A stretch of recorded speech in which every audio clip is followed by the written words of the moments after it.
আমরা এখানে এমন একটি জায়গায় দাঁড়িয়ে কথা বলছি, সত্যিকার অর্থে আমরা নিজেরা এক ধরনের মনের কষ্টে আছি। কষ্টটা কি?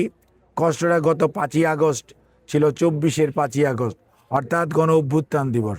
সেই দিন আমরা দেখেছি পলায়নকৃত স্বৈরাচার ওই দেশে আশ্রয় নিয়ে তাদের কারো কারো সরকার বলছে ওনাদের সহযোগিতা নাই, কিন্তু তাদের একটা মনের সহযোগিতায় যে ধরনের বক্তব্য দিয়ে, উস্কানিমূলক বক্তব্য দিয়ে পলায়নকৃত স্বৈরাচার দেশের মধ্যে বিশৃঙ্খলার যে চেষ্টার উস্কানি দিচ্ছেন, আমরা এটার তীব্র প্রতিবাদ জানাই।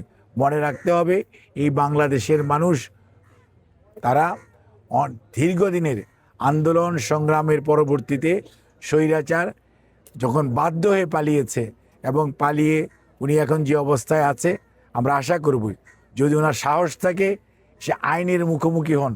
আইনের যদি উনি খালাস পেয়ে যায় খুবই ভালো কথা, বাট আইন আদালতের মুখোমুখি হয়ে একটি স্বাধীন যে বিচার ব্যবস্থা আছে সেই বিচারের সম্মুখীন হয়ে সাহস থাকলে সেটা ওনার মুখোমুখি হওয়া উচিত, এবং সেখানে দাঁড়িয়ে ওনার এই সমস্ত কথা বলা উচিত।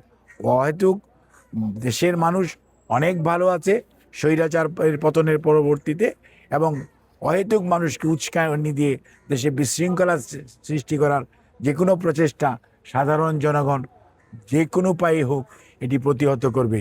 এটার জন্য কারো বিএনপির দরকার পড়বে না।